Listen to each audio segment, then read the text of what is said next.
Freguesias, vínhamos dar as boas-vindas a todos à abertura do ciclo Foz Literária, roteiros literários que foram desenvolvidos sob a nossa organização, mas pela, digamos, comissão científica feita pelo Dr. Valdo Figueiredo e pela doutora Dálias Dias. Desta maneira não demoro mais tempo e deixo falar quem entende destes assuntos de literatura e por causa deles estamos todos aqui. Muito bem-vindos.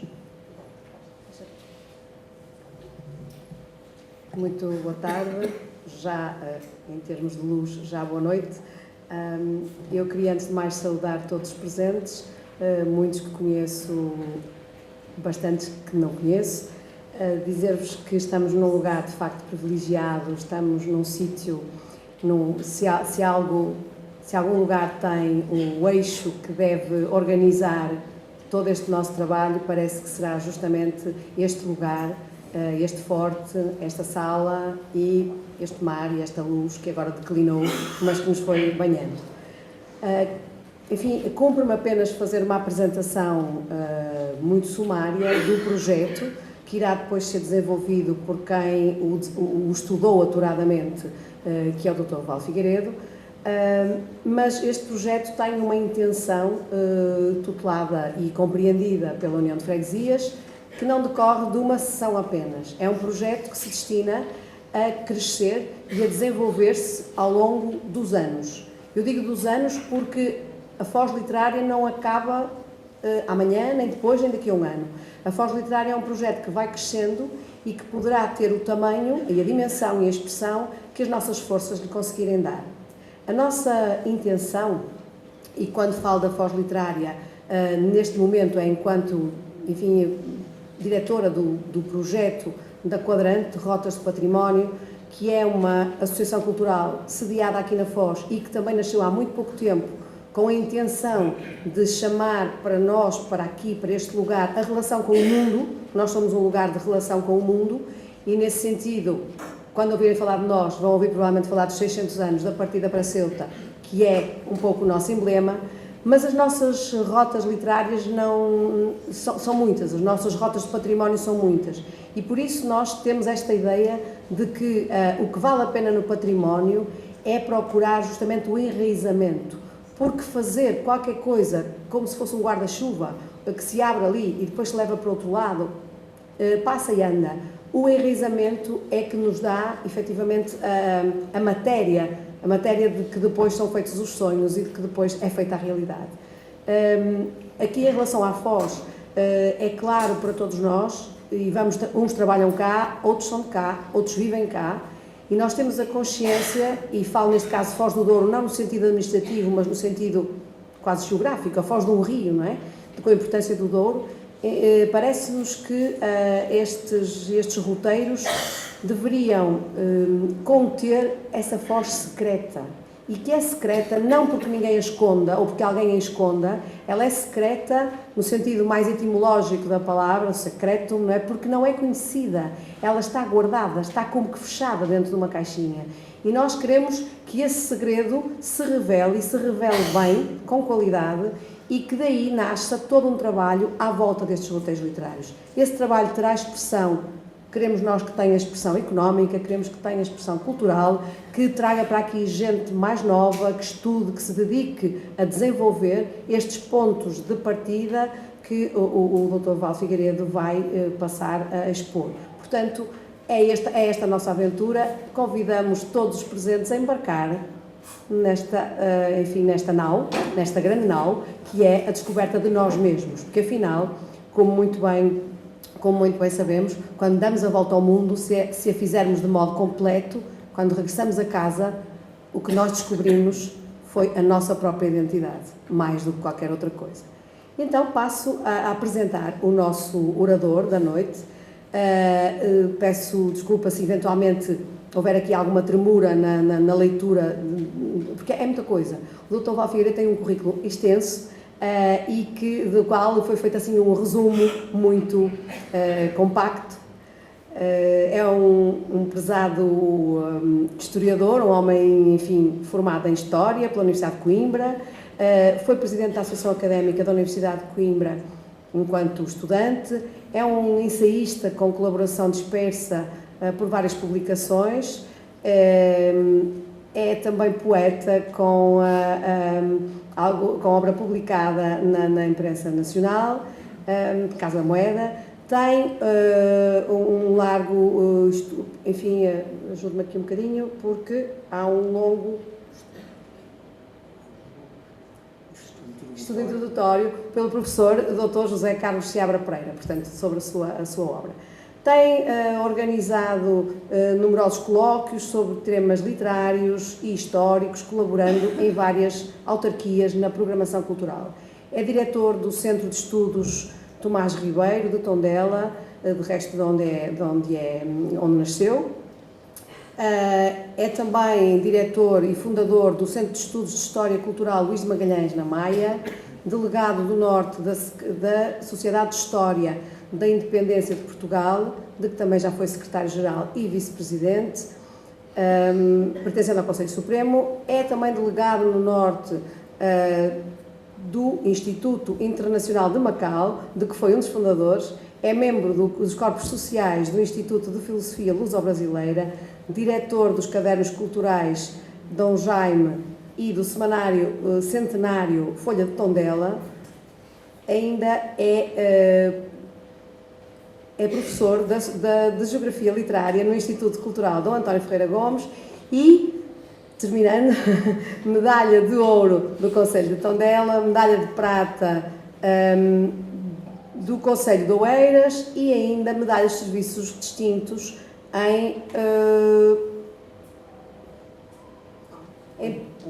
com palma das campanhas de África. Bom, e depois disto tudo, queria dizer-vos, agora que já posso confessar que há uns meses que vamos conversando, trocando ideias, fazendo caminhadas aqui pelo miolo da Foz, que é, além do mais, e uma pessoa encantadora.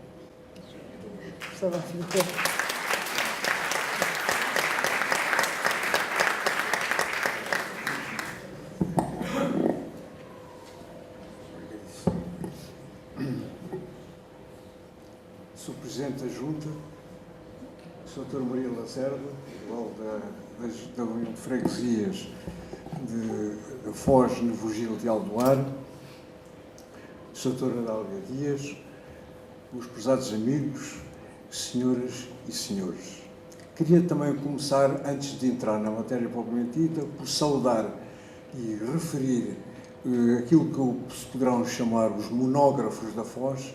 Devem-se a eles muito da herança que hoje nós temos, que souberam imprimir os seus conhecimentos em obra útil que nós hoje todos beneficiamos. Começar por Óscar Fangueiro, Sebastião Oliveira Maia e Rui Picarote Amaro. Queria envolver também a minha saudação numa associação que também já prestou grandes serviços aqui ao nosso aro da Foz, que é o Progresso da Foz.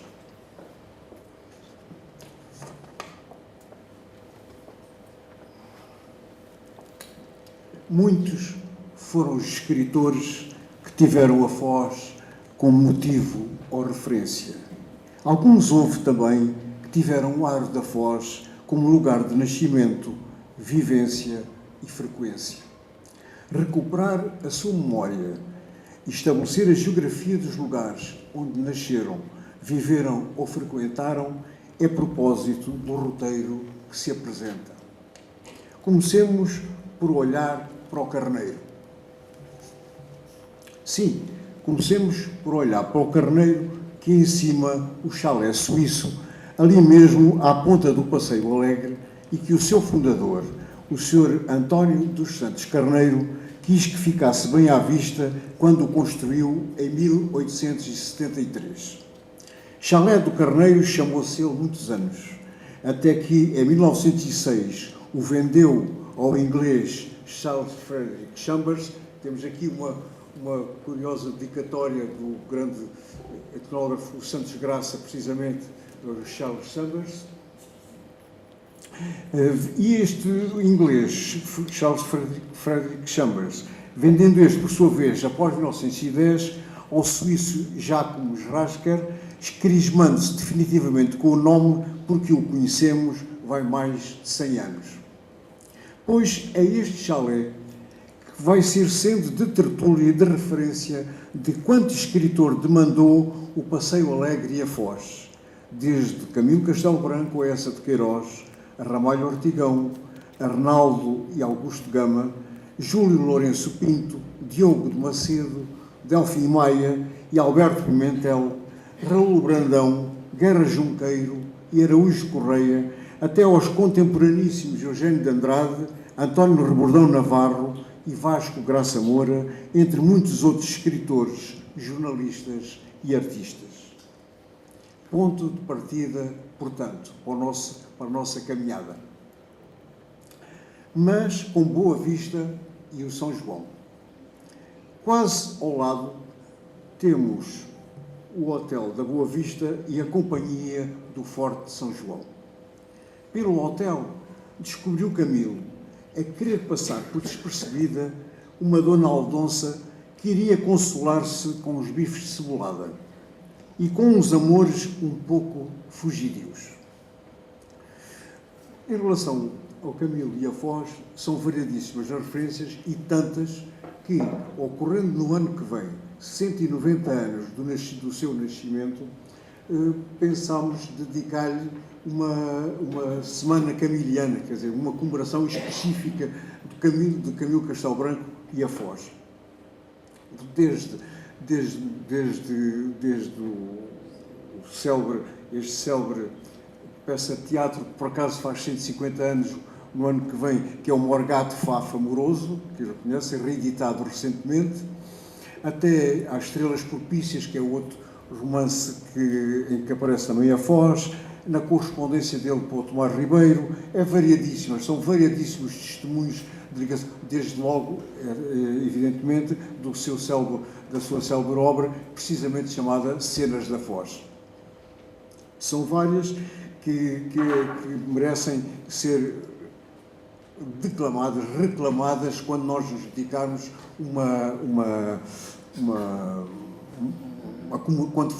quando comemoramos a efeméride dos 190 anos. Eu permitia-me, aqui no Morgado Fafo Amoroso, que é todo passado aqui,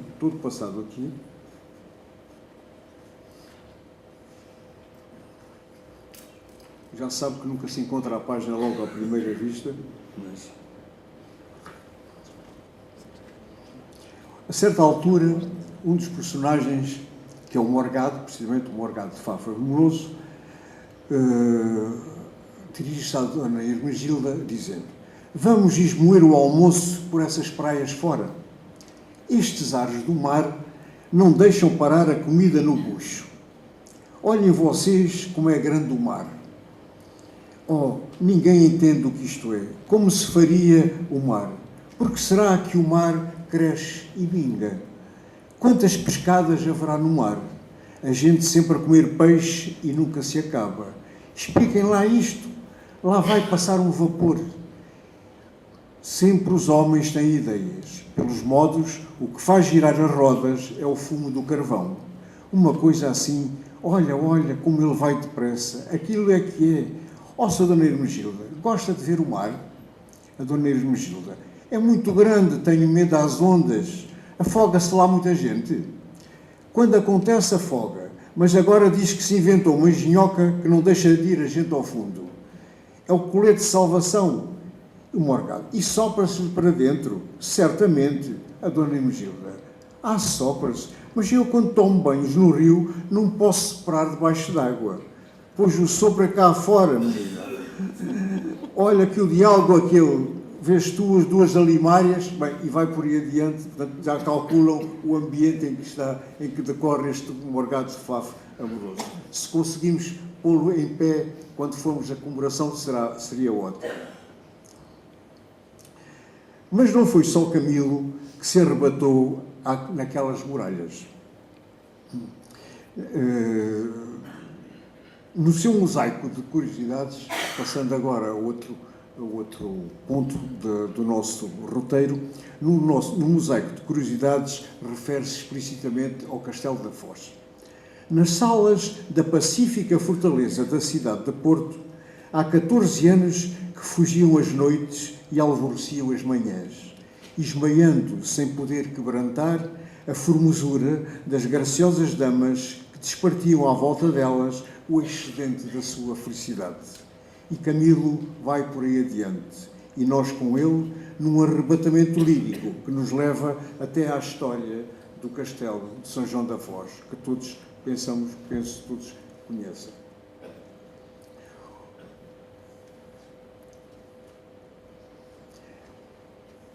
Mas não foi só Camilo que se arrebatou naquelas muralhas, dizia eu.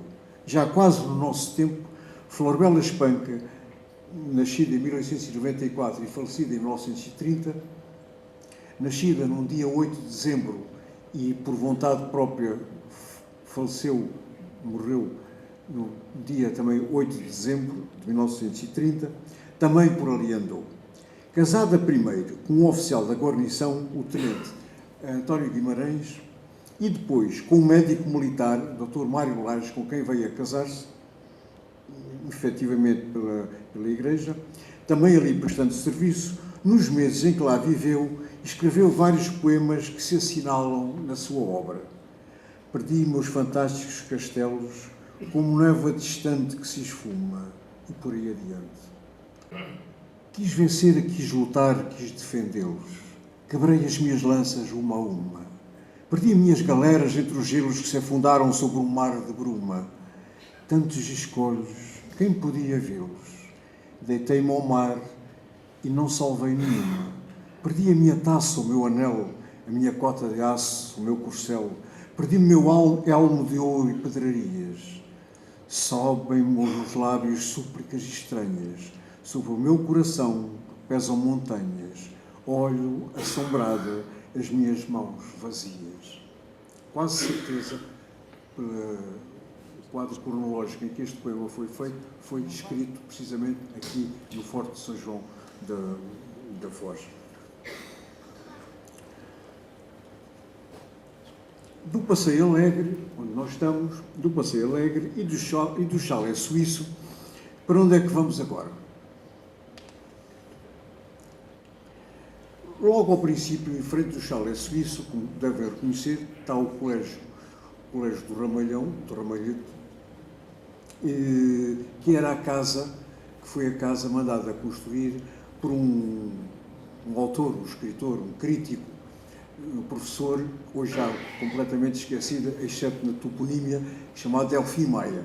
Conviveu com toda a gente ilustre do seu tempo, desde o Ramalho, o Essa, toda essa gente, e ele foi crítico, grande amigo também do Camilo Castelo Branco, foi ele o primeiro professor de Teoria da Literatura num estabelecimento de ensino secundário aqui no Porto. Vemos a casa de Delfim Maia, mesmo em frente do chalé suíço, e o que é que com o que é que deparamos? Chamada a Rua das Motas. Aí, quase em frente ao histórico Orfeão da Foz, encontramos o que foi um dos hotéis mais emblemáticos da Foz literária.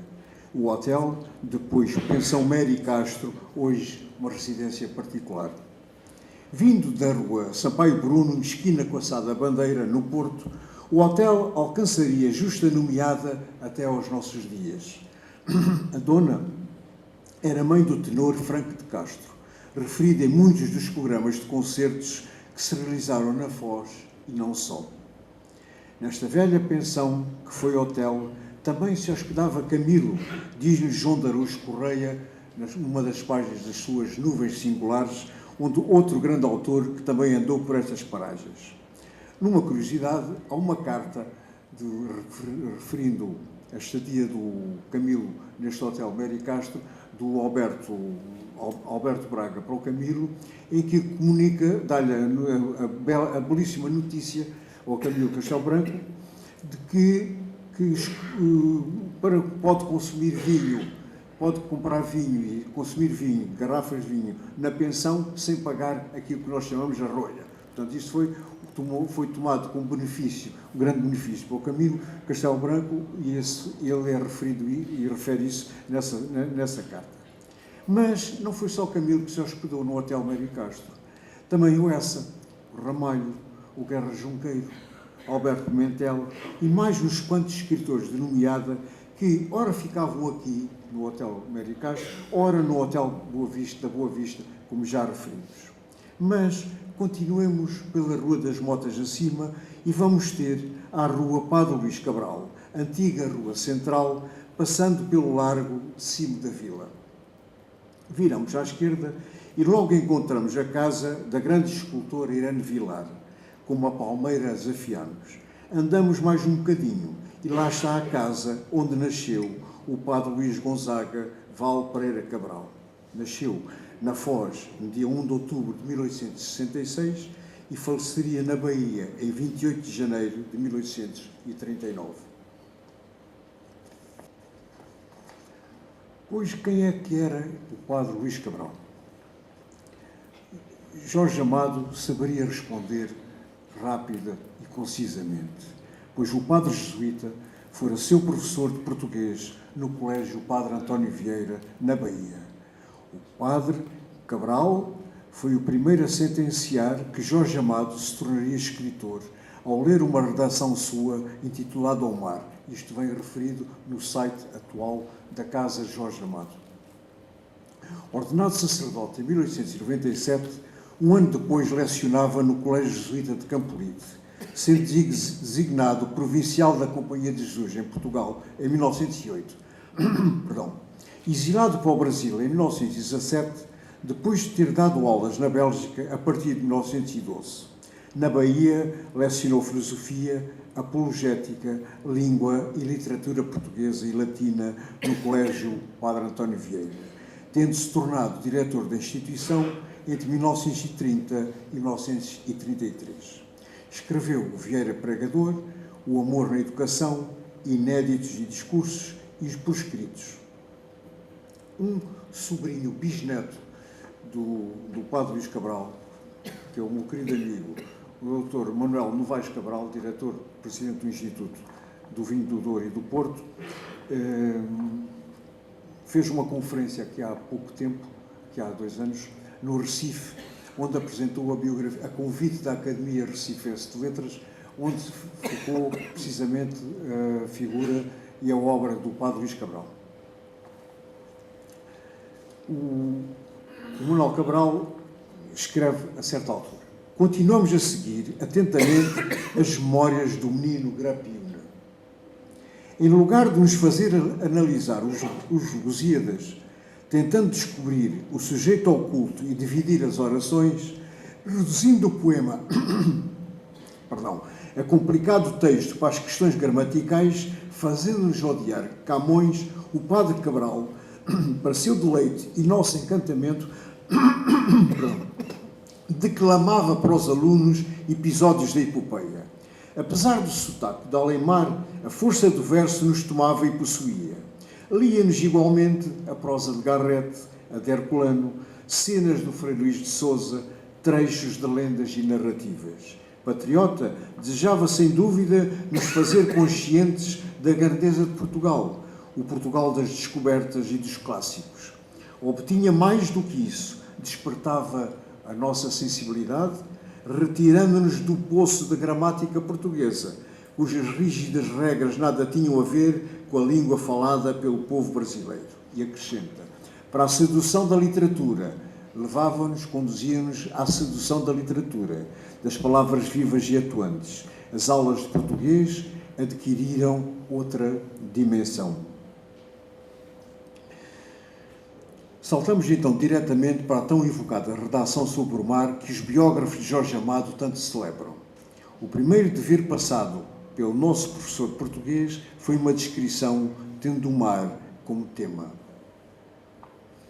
Depois, por aí adiante, não vale a pena agora referirmos, realmente, portanto, o nosso Padre Luís Cabral, que eu estou convencido que muita gente não sabe ou ignora a sua biografia, foi, entre outras valências, outras ações, outros escritos que ele escreveu, pelo menos ter reconhecido a arte de um grande escritor que foi o Jorge Amado. Voltemos um pouco atrás, porque relacionada precisamente perto com esta rua hoje do Padre Luís Cabral, vamos ter o quê? Vamos ter um autor que me leva a fazer esta pergunta. Será que ultrarromânticos andaram por aqui?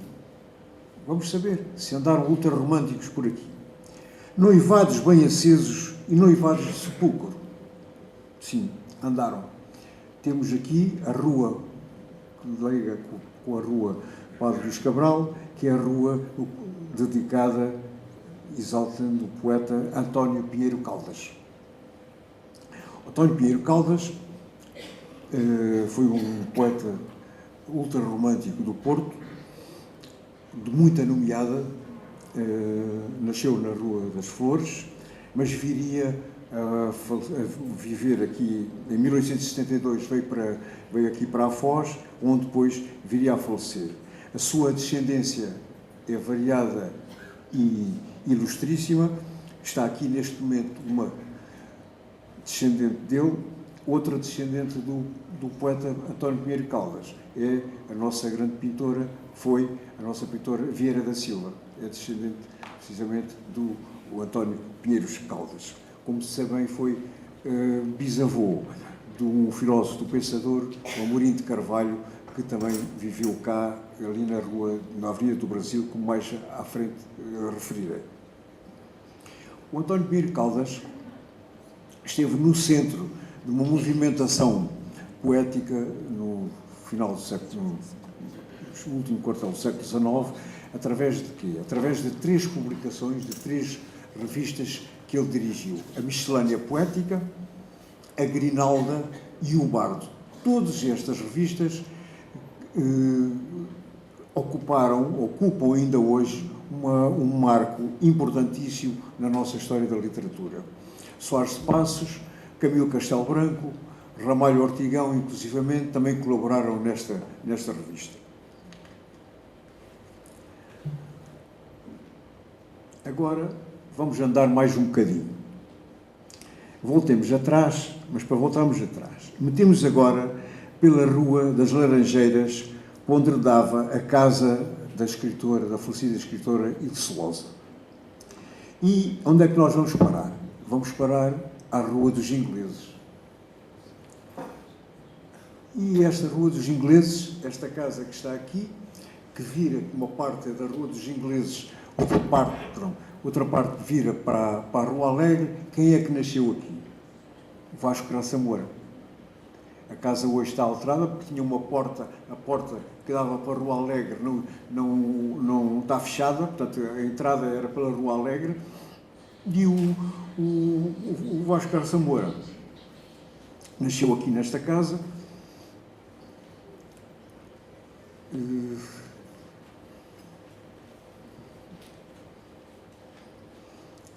Diz aqui: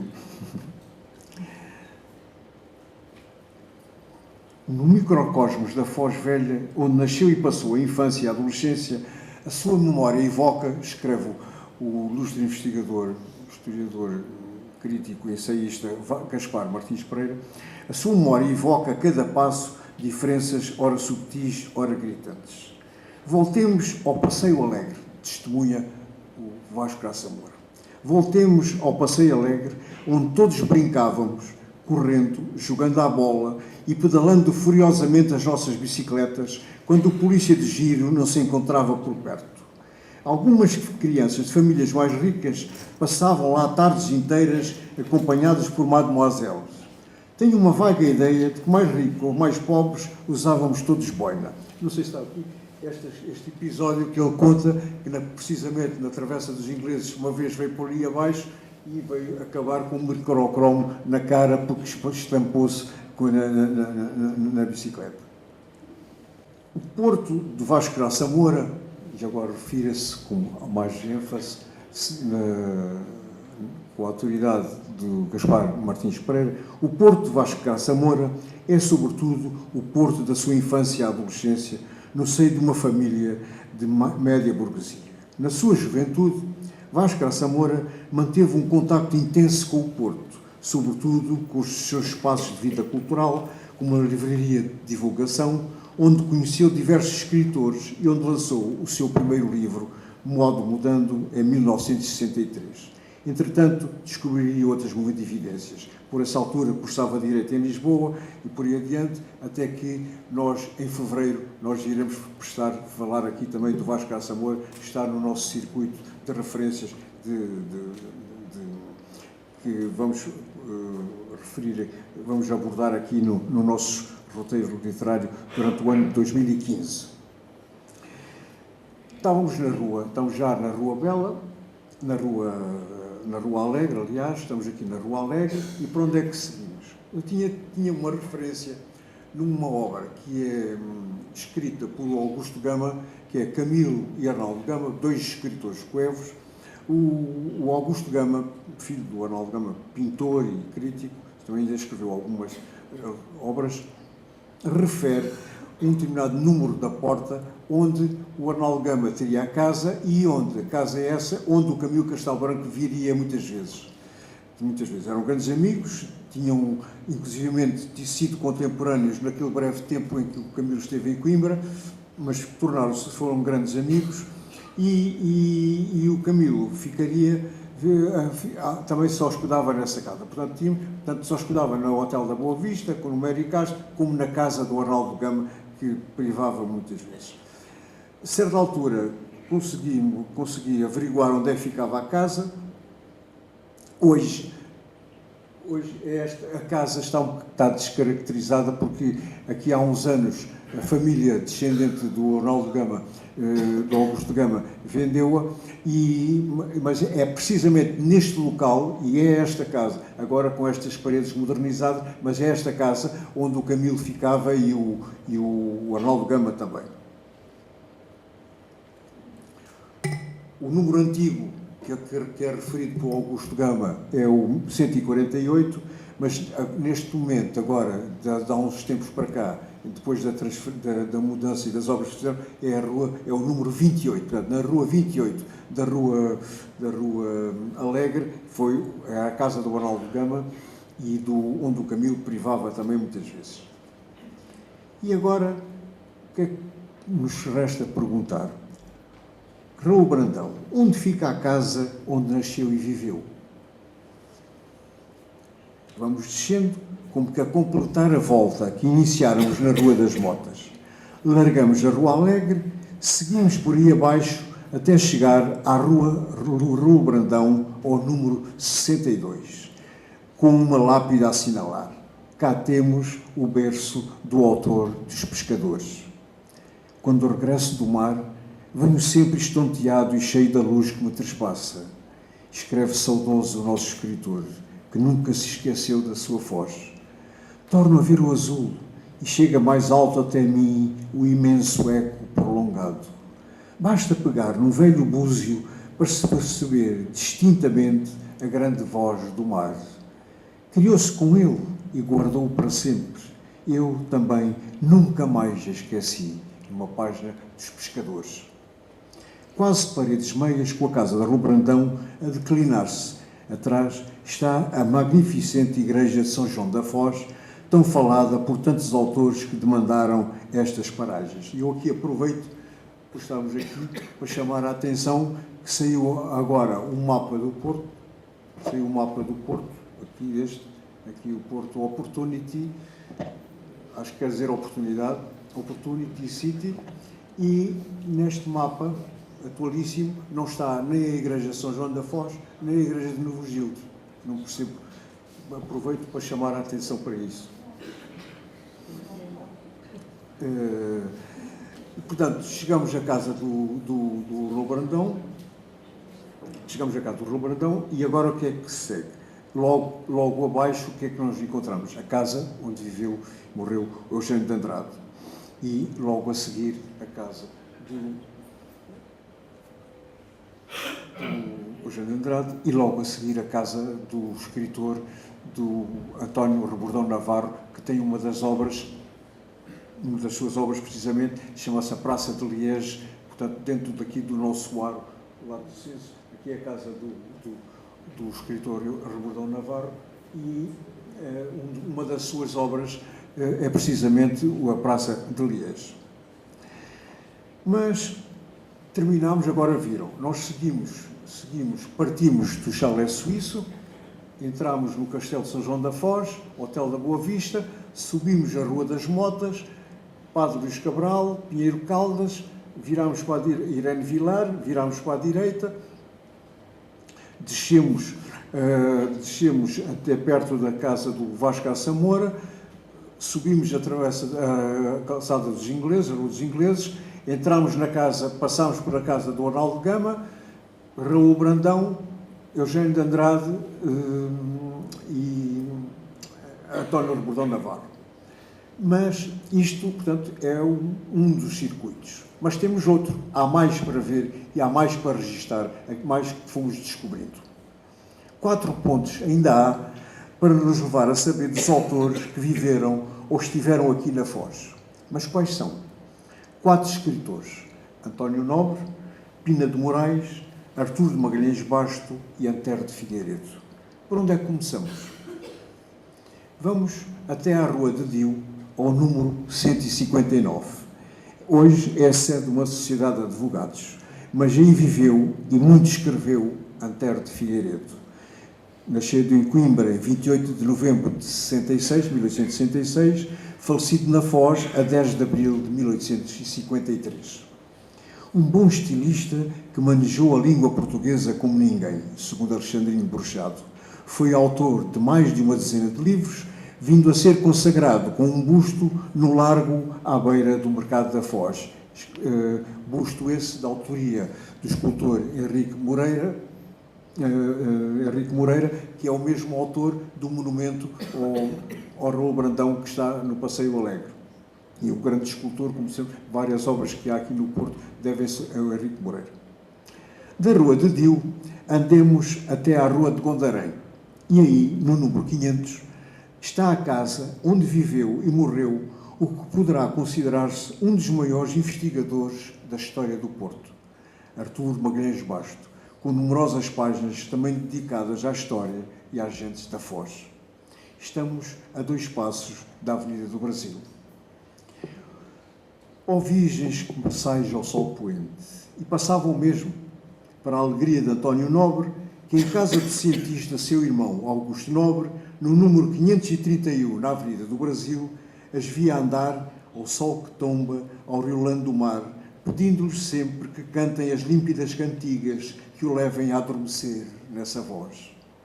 Aqui escreveu este poema e mais 2, um em 1884, outro datado de 1886 e outro de 87, a que se junta mais um, escrito não aqui, mas na Rua de Belos Ares, de 1889. Na mesma avenida, vamos encontrar, no número 250, a casa de outro grande escritor, hoje completamente esquecido, João Pina de Moraes, quase nosso contemporâneo, combatente da Grande Guerra, autor do que é considerado o melhor livro sobre aquele conturbadíssimo período, Ao Parapeito, além de outros igualmente relevantes. Natural de Valdigem, Lamego, viria a viver muitos anos aqui, enlevado pela paisagem e pelos costumes, que tão bem soube declamar em muitas das crónicas que publicou no Jornal de Notícias, retiradas do esquecimento por João Luís Sequeira, o seu maior estudioso. Este João Pina de Moraes era cunhado do outro grande escritor do Douro e não só, da literatura, um dos maiores vultos, passa o lugar comum da literatura portuguesa, chamado Domingos Monteiro, e pai, este Pina de Moraes, de outra grande escritora também, que é a Graça Pina de Moraes, médica, que entretanto também já faleceu. No número 835, também na Avenida do Brasil, nasceu e viveu Amorim de Carvalho, um dos filósofos, um pensador ligado à Escola do Porto. nesta vivenda. Em 1835 já não existe, a casa onde ele viveu já não existe, teve a sede a redação de uma revista que marcou nos anos 50, uma revista de Porto, chamada a revista Prometeu. Ficou por assinalar, neste caminho principiado pela casa de Antero de Figueiredo, na Rua de Dio, uma casa que Vasco Graça Moura nos descreve no que é um dos grandes romances que tem a Foz, o Porto e o Douro como lugares de vida, Por Detrás da Magnólia, 2007, publicado em 2007. O casal veio viver para a Foz. Renata comprou os restos de um palacete na Rua da Cerca, por detrás da estação de Cadoços, e fez grandes obras de recuperação, mobilando-o depois com a imponência e o luxo de um Versalhes em ponto pequeno. Completam-se aqui as principais linhas da geografia literária da Foz. Mais autores, investigadores, historiadores, homens da cultura aqui viveram, estudaram e deram notícia dos seus trabalhos.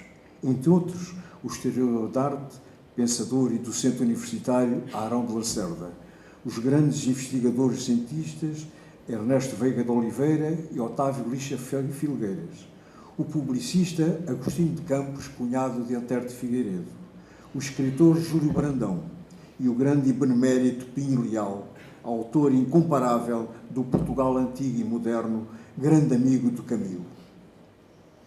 O filósofo Amorim de Carvalho, também, como já vos assinalei, também esteve aqui presente.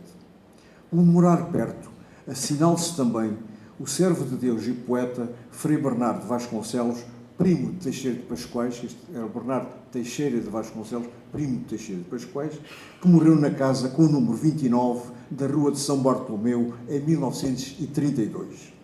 O grande investigador, portógrafo e homem de cultura Hélder Pacheco, bem como os poetas Fernando Guimarães e Fernando Echevarria, vivem na Foz. Viveram na Foz também os irmãos, o arquiteto o Fernando Távora e, sobretudo, para aquilo que nos interessa, aqui para relevar do ponto de vista literário, o engenheiro Bernardo Ferrão. Dom Bernardo Ferrão, autor de uma obra ímpar sobre a imaginária luso-oriental, um grande especialista da arte luso-oriental.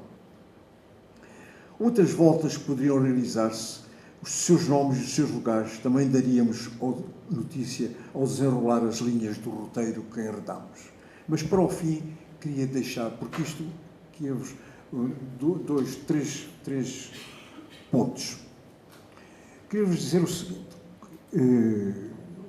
quando começámos este trabalho, que foi no âmbito das aulas que estou a desenvolver no Instituto Dom António Ferreira Gomes, as aulas na unidade de Geografia Literária, os autores que primeiro encontramos foram metade destes que eu referi. E o que é que aconteceu?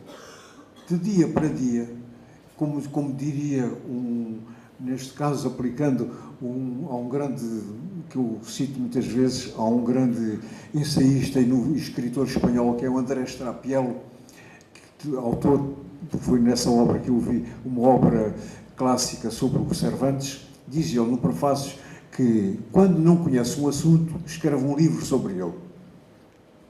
Comigo passou-se um bocado assim, quer dizer, estava de geografia literária e dizia assim, porque é que não vamos, para começar a falar de geografia literária, vamos nos situar no local onde nós estamos aqui neste momento. E onde é que estamos? Estamos na Foz. Então vamos começar a procura do que é que temos de autores relacionados com a Foz. Desde logo, evidentemente, não podia dizer, e foi um grande manual que nós tivemos, que foi As Praias de Portugal, do Ramalho Ortigão, que é uma obra ímpar, como sabem, e que, magnificamente reeditada há muito pouco tempo, em facsímil, pelo público.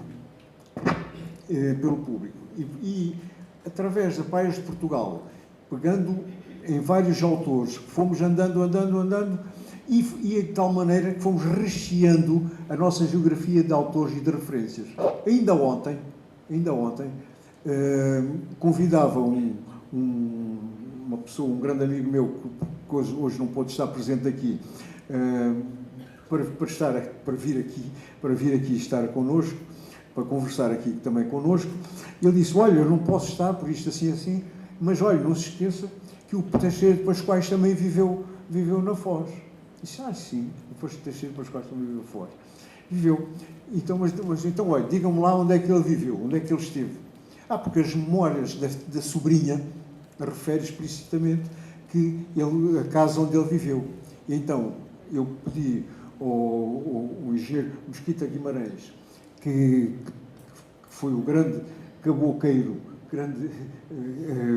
a trave mestra deste percurso que nós vimos fazendo com as fotografias e com estas referências todas que vimos encontrando, e o autor, esse meu amigo, disse, olha, quem parte da Praça do Império em direção a Serralves ou é a segunda ou a terceira casa da arquitetura dos anos 30. O engenheiro Mesquita Guimarães fez um favor, foi lá de manhã, ainda hoje de manhã, portanto, e descobriu e achou que deve ser esta casa onde esteve o Pascoais. Esteve aqui. Portanto, é mais um autor que nós queríamos celebrar, mas evidentemente não tínhamos uma ligação propriamente aqui ao nosso aro. Portanto, temos o Pascoais. E outro autor que queria também referir, porque está ligado a uma rua onde eu passo de vez em quando, e alguns de vós com certeza que já passaram várias vezes, que há uma rua que aparece, Rua da Gazeta Literária. Rua da Gazeta Literária. E quem é que é esta Rua da Gazeta Literária?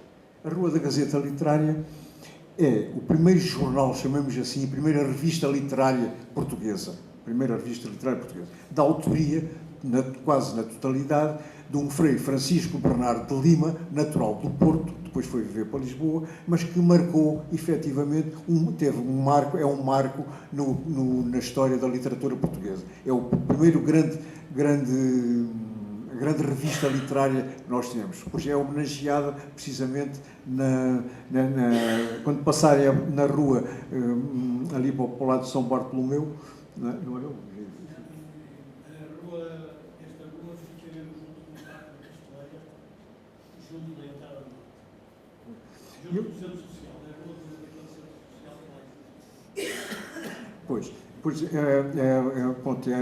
Há uma referência, portanto, aqui, porque é que seria na Foz, pode não ter sido uma razão muito concreta, a dizer, é na Foz que vamos fazer a rua, vamos nomear essa rua, mas pronto, temos essa rua e a Gazeta Literária homenageia precisamente essa revista. E não queria deixar de referir mais 2 pontos finais, para acabarmos, que é o seguinte. Antes como sabem, o Fernando Pessoa, há uma praça em Bruxelas dedicada ao Fernando Pessoa, com um busto, aqui é mais com um busto, portanto, aqui tem esta altura, uma coisa feita por quem? Por Irene Vilar. E a iniciativa portanto, esse busto do Camões, do Fernando Pessoa, em Bruxelas, deve-se da autoria de uma pessoa da Foz, portanto, a Irene Vilar, e a iniciativa de se colocar por esse busto. Deve-se também a um homem da Foz, hoje um dos responsáveis, principal responsável do progresso da Foz, que é o Dr. Pinto da Silva. Portanto, o Fernando Pessoa também encontrou aqui casa através de 2 fozenses. A título de informação, o gesso do gesso dessa escultura está neste momento por oferta da escultora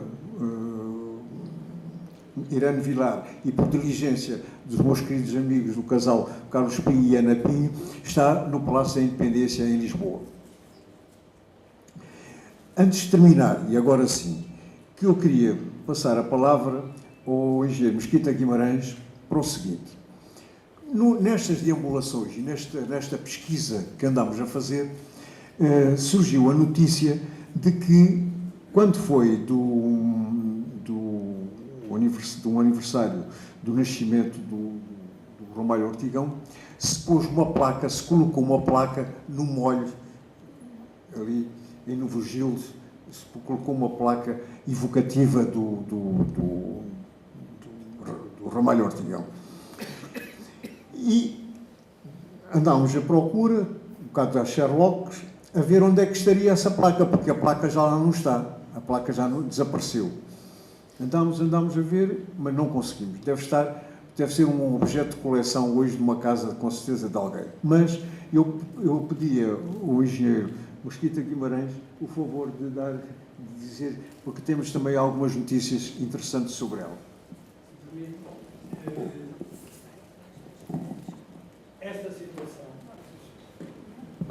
Esta situação relacionada com o Ramalho Ortigão e com uma comemoração que foi feita teve a ver com uma conferência dada pelo Sr. Artur Magalhães Vasco, no Colégio Brutero, em 1936, em que ele fez uma conferência sobre a Foz há 70 anos, conferência essa da qual saiu um livro publicado pelo próprio Colégio Brutero, que é este, e que o Progresso da Foz reeditou há meia dúzia de anos, que é esta exemplar. Nessa conferência, o Artur Magalhães Vasco defende que Ramalho Ortigão tinha um escrito sobre a flor granítica, que é uma parte de um afloramento de um rochedo que existe no Pardão. E se nós virmos o Molho de Carreiros, o Molho de Carreiros está aqui, está ali o molho, as esplanadas, está aqui o Molho de Carreiros, e há aqui este pequeno afloramento que sobressai em cima do molho. Este afloramento era chamado por Ramalho Ortigão a sua flor granítica, que ele dizia: no pardão do quebra-mar de Carreiros sobressai da superfície plana da cantaria uma ponta de rocha negra, áspera, duramente recortada como uma grande flor granítica. Essa rocha, em que eu me sentei em criança, com o meu chapéu de palha e o meu bibe cheirando ao algodão novo e azul da fábrica do Bolhão, reconhecia com a mesma ternura saudosa com que se torna a ver um velho móvel de família. Boas pedras. Entre tantas coisas que desapareceram ou se transformaram, umas para mal, outras para pior, vós somente persistis como erais. Servistes de canapé a minha avó, que muitas vezes me trouxe aqui pela mão, pensativa e triste, porque já a avó dela a trouxera também em pequena a ver o mar, deste mesmo sítio. E por aí adiante. Esta placa, o colégio, na altura em que o Magalhães Vasco fez a conferência, sugeriu que fosse colocada aqui uma placa chamando a atenção para esta magnífica prosa. O colégio resolveu fazê-lo nos 100 anos do nascimento de Ramalho Ortigão. E então o que é que fez? No afloramento, gravou, e ainda se consegue ver hoje lá, a flor granítica de Ramalho, de As Farpas, homenagem do Colégio Brutero, de Ramalho Ortigão, e a data que aqui não se consegue ler. Isto, neste momento, lê-se assim, mas 99,9% das pessoas que lá passam não leem, porque não veem, não se consegue ver. E, efetivamente, está assim porque, felizmente, o mar está um bocado mais forte e tem limpa-pedra, porque senão não se lia. Não sei quem, há uns anos larguíssimos atrás, há umas dezenas de anos, colocou aqui uma placa, provavelmente em mármore, está aqui a marca clara dela, estão aqui os furos de que ela estava cravada, pondo esta inscrição. Esta inscrição existiu aqui. Eu tenho feito uma série de trabalhos sobre estereogramas que eram do meu avô, e em 2003 um dos trabalhos que fiz foi sobre o pardão aqui, o Molho de Carreiros. Nessa altura andei à procura, com base neste texto e nesta situação de Magalhães Vasco, andei à procura da placa.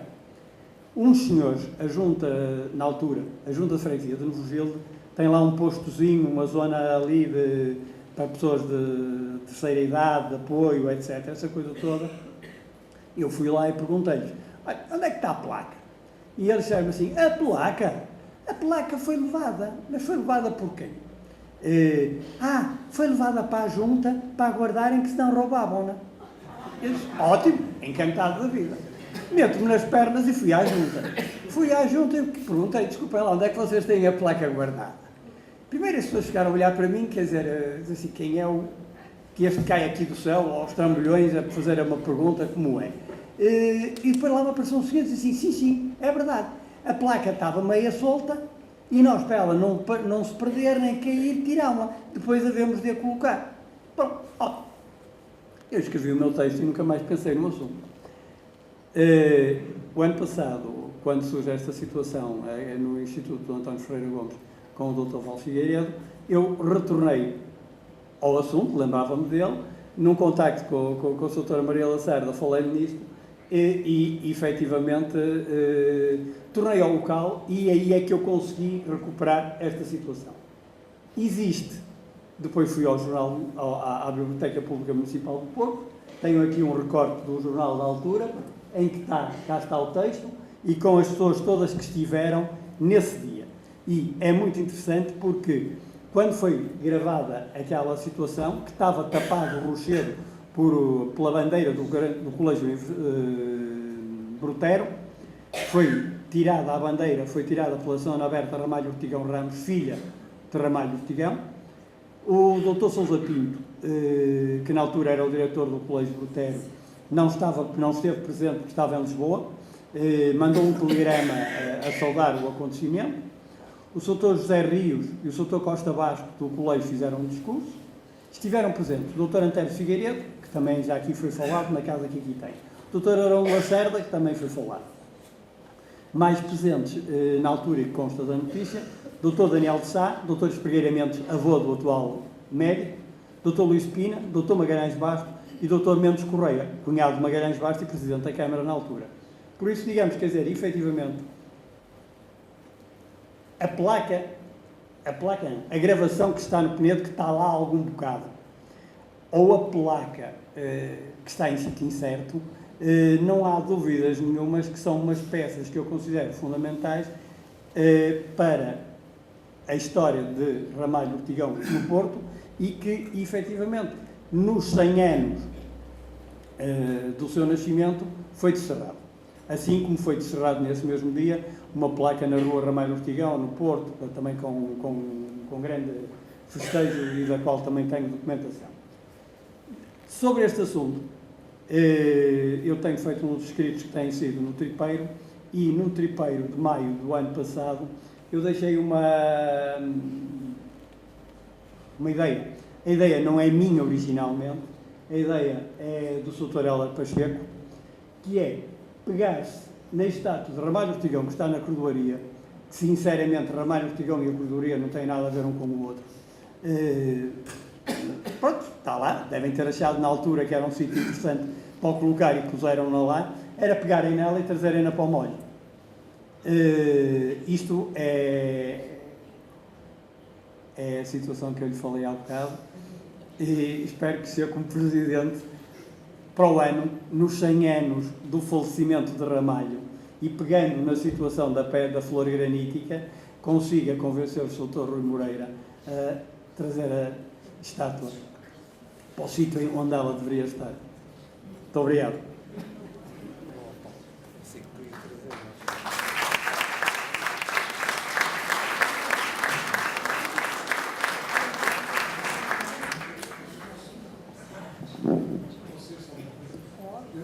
Nesta caminhada que nós iremos falar, eu sou um grande defensor da pesquisa das efemérides, porque são sempre pretextos para nós falarmos e voltarmos.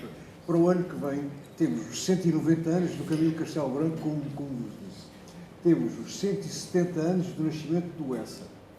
E temos os 100 anos da morte do Ramalho Ortigão. Portanto, pelo menos estes três, para não falar no Bocage, mas para nós aqui, para nós, tem interesse o Ramalho, o Essa e o Camilo. Fazem anos para o ano que vem, 190, 170 e 160. Muito obrigado. Desculpa. Eu peço só mais uns minutinhos. Venho o Sr. Presidente da União de Freguesia dizer umas palavrinhas. isto é um projeto interessantíssimo e eu não posso deixar de dizer nesta altura, não vou entrar muito aqui na provocação do Sr. Engenheiro, porque eu pode ser considerado juiz em causa própria. O Ramalho Ortigão era meu tio trisavô.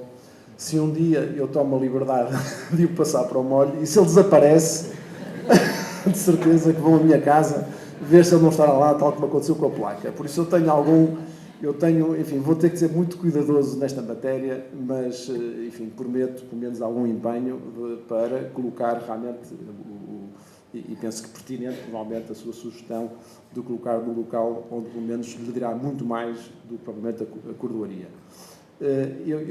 Para quem não sabe, eu licenciei em História. E continuo a considerar, e por isso foi desde o início, acarinhada esta iniciativa, que continuo a considerar que a história, a cultura e a educação são pilares fundamentais de uma sociedade. Uma sociedade que nós queremos que seja melhor, que seja mais participativa e que seja mais inclusiva. E não vamos deixar de privilegiar estes eixos. Obviamente que a diversão e a alegria, até como o Ramalho falou em tempos, é muito importante, a alegria é muito importante na civilização. Ele disse qualquer coisa como sem alegria não há amor, nem sentimento, qualquer coisa deste género, não me recordo assim com precisão, mas foi uma das citações que ele teve. E realmente há espaço para tudo, mas há espaço sobretudo para as pessoas preservarem a história, terem respeito pela história. É um lugar comum dizer que uma civilização que não valoriza o seu passado não tem futuro. Eu continuo a achar exatamente isso. Acho que a história me ensinou muito, ensinou-me sobretudo a respeitar muitas pessoas, a respeitar o passado e tentar compreender aquilo que sou. Tive o privilégio também de, por iniciativa da Câmara Nacional do Porto, ano passado, tirar um curso de História do Porto, que vos posso, confidenciar, que me ensinou muito daquilo que nós somos. Nós realmente somos diferentes, não somos melhores nem piores, somos diferentes.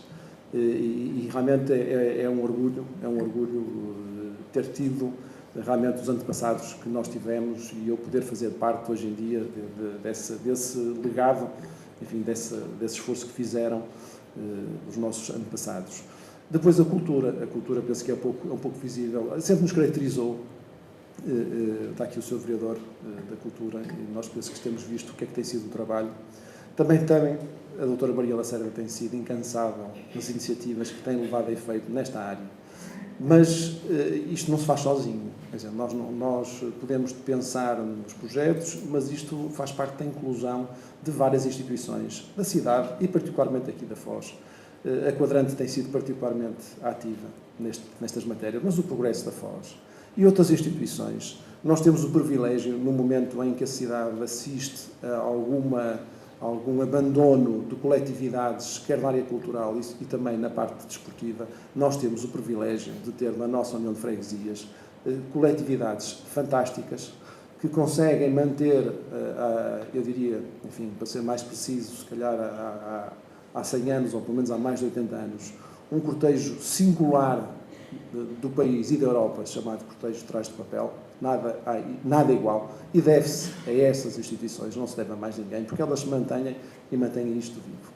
E devem-se também a outras coletividades, sobretudo desportivas, que hoje em dia, todas juntas, já têm cerca de, se não me falha a memória, 700, 800 jovens a praticar desporto regularmente e com bons resultados. Por isso, nós realmente somos uns privilegiados, nesta zona, na zona ocidental do Porto, de ter este tipo de vitalidade. E por isso, obviamente, que aquilo que nós devemos fazer, o que é lógico fazer, era sermos inclusivos, chamá-los, aceitar sugestões, acarinhar, e no fundo isto é o resultado desse tipo de política que nós vamos querer seguir. Ou seja, estamos abertos a tudo, não temos preconceito de espécie alguma, quer seja ele religioso, político, cultural, aquilo que nos parece que é viável, assim faremos. E tentaremos ser exatamente inclusivos, e inclusivos também em termos geográficos. Realmente a Foz tem esta vitalidade, mas não quer dizer que as coisas não possam ser espalhadas, e deverão ser, de certeza absoluta, a todas as 3 freguesias que nós, eu pelo menos pessoalmente, tenho o orgulho de representar. Por último, a educação. Eu tenho desafiado muito o meu executivo que nós temos que fazer qualquer coisa para os professores. Não me canso de dizer, vou continuar a lutar para que, ou a nível da União de Freguesias ou da cidade, exista um momento. Eu sei que, por exemplo, a Associação de Pais do Francisco Torrinha já realiza alguma coisa nessa matéria, mas nós devemos elogiar realmente uma classe que tem sido perseguida e que é fundamental na sociedade portuguesa, porque realmente ocupa um espaço muito importante naquilo que é o futuro do país, naquilo que são os nossos jovens. Por isso, no fundo, eu tenho feito esse desafio. O nosso Presidente da Assembleia de Freguesia é subdiretor do Agrupamento de Escolas Manuel de Oliveira, que pertence à nossa União de Freguesias, e tenho feito esse desafio. Nós temos outros agrupamentos, nomeadamente o agrupamento de Garcia de Horta, temos a Universidade Católica, temos o CLIB, temos o British School, enfim, temos uma série de instituições fortíssimas na área da educação, e penso que também está a chegar o momento de nós, nessa vertente, neste trio que constitui uma sociedade de futuro, que nós queremos que seja um bocadinho diferente, e o diferente para melhor. Enfim, e eu penso que a questão da cultura e a questão da história são fundamentais. Nós devemos conhecer quem somos. Não foi por acaso que o nosso projeto Trajetórias, que é uma espécie de um ATL sénior, está exatamente a preocupar-se em dar, no fundo, a história da cidade do Porto, para as pessoas perceberem onde é que isto tudo começou, para realmente perceber porque é que há coisas que só podiam ter acontecido no Porto. Muito obrigado. Convido-vos agora para um Foz de Honra. Muito obrigado.